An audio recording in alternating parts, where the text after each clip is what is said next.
Hello and welcome all to the 10-minute feature. I am your lovely host, Barbara Walters. Today we have Tay V. Smith. Tay V. Smith was born in East St. Louis, Illinois.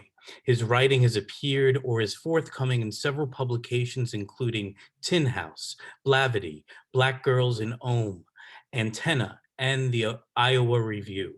Tay was the 2015 Writer in Residence at the Rhode Island Writers Colony and the 2020 Writer in Residence for Disney plus Reimagine Tomorrow. He was the recipient of the Tunnel Vision 2020 Poetry Prize for the 2021 Academic Passion Planner. His debut collection of writing, Here We Are, Reflections of a God Gone Mad, was published by RHA Publishing in 2017. He just compiled his first young adult novel, Exit Ticket. Tay lives between New Orleans, East St. Louis, and Philadelphia. Here is Tay V. Smith.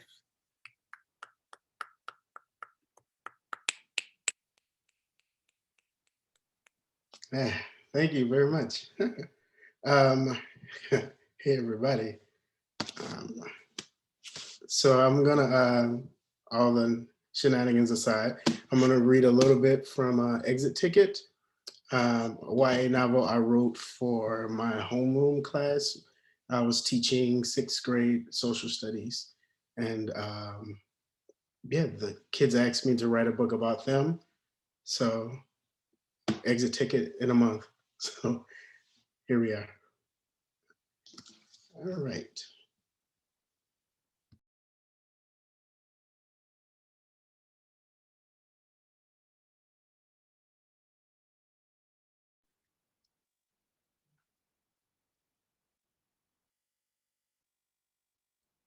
Tay, I think you shut your sound off too.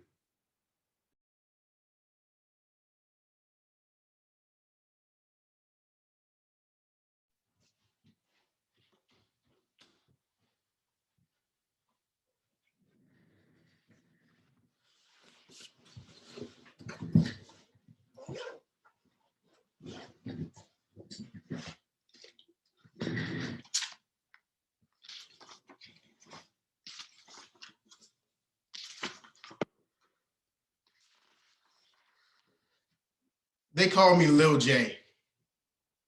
Now, I don't know you yet, so I ain't gonna get into what my real name is right now. My mama, my aunt, my grandma, my pawpaw, my friends, even teachers call me Lil J. I don't remember a time when I wasn't called it. I guess the name just kind of stuck, like J was my reward for surviving all the other alphabets. It's like my real name ain't really my real name. Weird. All right, look, it's like some days I don't feel like life is real. I don't feel like school is real. I don't feel like I'm real, like it's all made up. Like all these rules and punishments, like all this death and pain gotta be fake. That it's all gotta be a part of a dream or a nightmare. And maybe you ain't having the same dream. Maybe you ain't living the same dream. And maybe you can get some rest. Maybe you can get some truth out of all of this. I just want somebody to know what happens inside these schools. I hear teachers saying that we don't take our future serious enough. And maybe we don't take any of it seriously because don't nobody take us serious. That's why I'm telling you this. I'm trusting that you'll believe me. I'm trusting that you'll know what to do with this once you finish reading my story, which is like all our stories that ain't never been told and believed. I was born in New Orleans. My parents are from New Orleans, and their parents are from New Orleans. We ain't got a lot of money, but baby, we proud of being from here. I grew up in the lower 9th Ward. My mama grew up out the Callio projects, and my pawpaw was out the Desire projects. Most of them torn down now. They replaced them with some fancy apartments with fresh paint and plants. Yo, you ever notice ain't no trees in the hood? My TD Shalana say it's because the government trying to melt us down into something better. She come over one day all out of breath, talking about they gentrifying out here. I just saw a white woman walking the dog on Magnolia. It was so weird, damn lady made me clutch my purse. Now my pawpaw would say, it's just the way of New Orleans. That every year something black closes, that every year something white opens, in the same space that used to keep Black folk open. They playing chess, he'd say, only we ain't even much on the board. And I don't know if you're at home or if you're in a library or you're on a bus or if you're ducked off in a quiet corner reading this. I don't know if gunshots, if screaming, if police, if storms, if your city heats each ear like a heartbeat drumming in your head, dancing in your head. I don't know if you're like me, if you hear noisy memories that yell into your world, that yell into your focus in the middle of the night, in the middle of the day, in the middle of class, in the middle of trying to live quietly. My city is so loud that people from quiet places, people who know how to forgive themselves real good, fly here, they eat, they drink, they praise themselves like the French Quarter cleanses sins, like Second Line Sundays hold the soundtrack to heaven. I don't know no other place and I don't want to. New Orleans is born in your bones. Mama say the storm blew your daddy to Houston and he never felt the wind to blow back. Maybe that's why it's so hard to breathe some nights. Like the air is starving us. Like daddy took most of the wind with him. Like I gotta breathe for both of us now. Like deep breaths under the cover protects us from the storm that may come down I-10. I used to daydream that one day he would surprise me. That one day he'd show up when I was changing classes. I'd hug him, he'd hug me. Everybody else would go to their classrooms and the hallway would be all ours. We would talk about everything. He would tell me that he's proud of me. He would tell me where he's been. I'd be so happy that I learned right in the middle of that hall a new way to breathe. I keep that new way safe all day, then take it home and show it to mama. My mama, LaToya Jones, went to the same school I go to now. It was called something completely different when she went here. And it'll be called something else after whoever takes it over next year. I've been in this building my whole life. I've seen principals leave and teachers quit on us in the middle of the year. I'm in the 6th grade and we just found out that the school is closing after this year. So why should I keep trying when the whole damn school is giving up? And I have no idea where I'm going next year. I don't know if it'll be better at another school, but I figure just about anywhere has to be better than here. If it wasn't for the counselor, Mrs. McLeod, I would have stopped coming to school a long time ago. You know that teacher everybody likes because they funny, because they let you slide sometime. Even when you mess up, it's like going into another building, like another country when you're with them. They got the calm music playing, plants hanging, and you know that thing that blows out the nice smells? Well, that's Mrs. McLeod. I have no idea where she's going next year, but I figured just about anywhere would be better because she's there. But I hate my other teachers. I mean, every single one of their raggedy selves. I hate that they don't know what they're doing, so they pick on you. I hate the behavior team. I hate the stupid essays they make us write. I hate walking in a straight line like I'm in jail. I hate level 0. Matter of fact, I hate all them damn levels. I even hate the cafeteria workers, the bus drivers, the custodian, the nurse, the old man who lives with his dog next to the school, the dog who lives with the old man next to the school. But most of all, I hate my social studies teacher, Mr. Warrington, with a passion.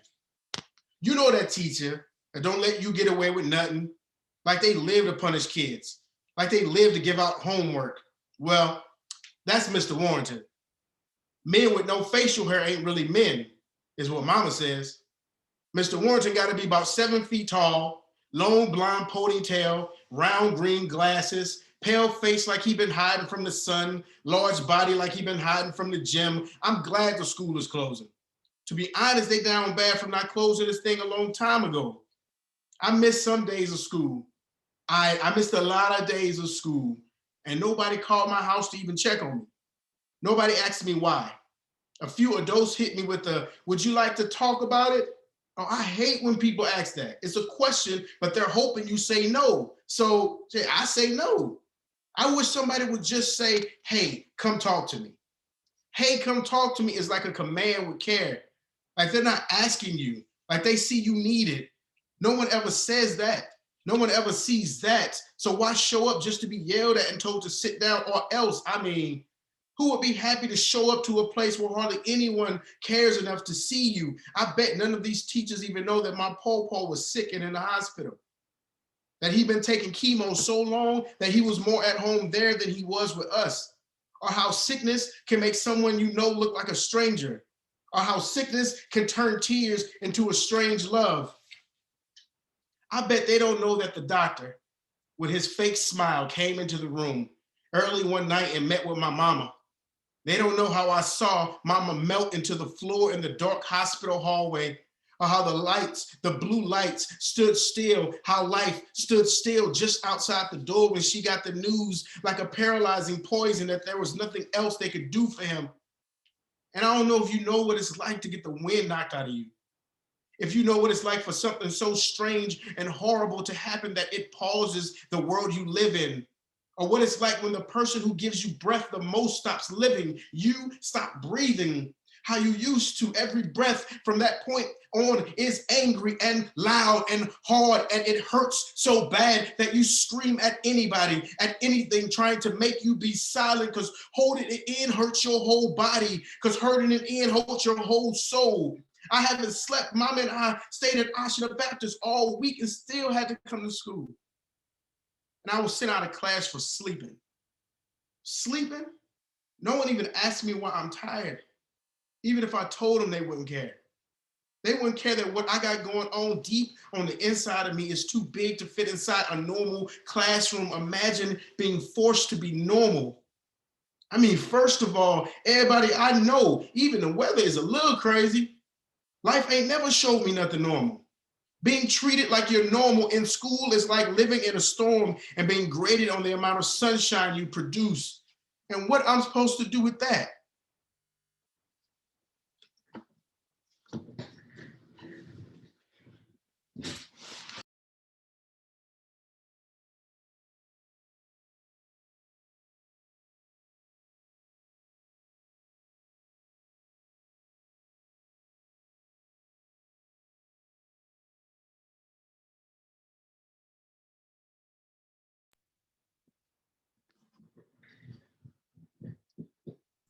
I don't think that was the full 10 minutes, but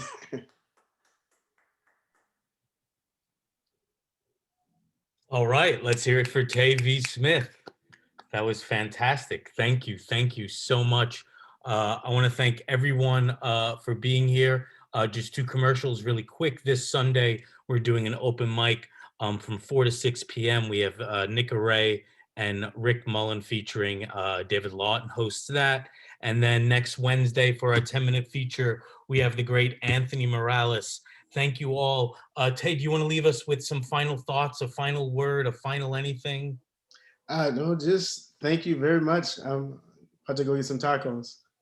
I'm about to go get some tacos is an amazing way, I think, to end tonight. So thank you all. Have a great and safe evening.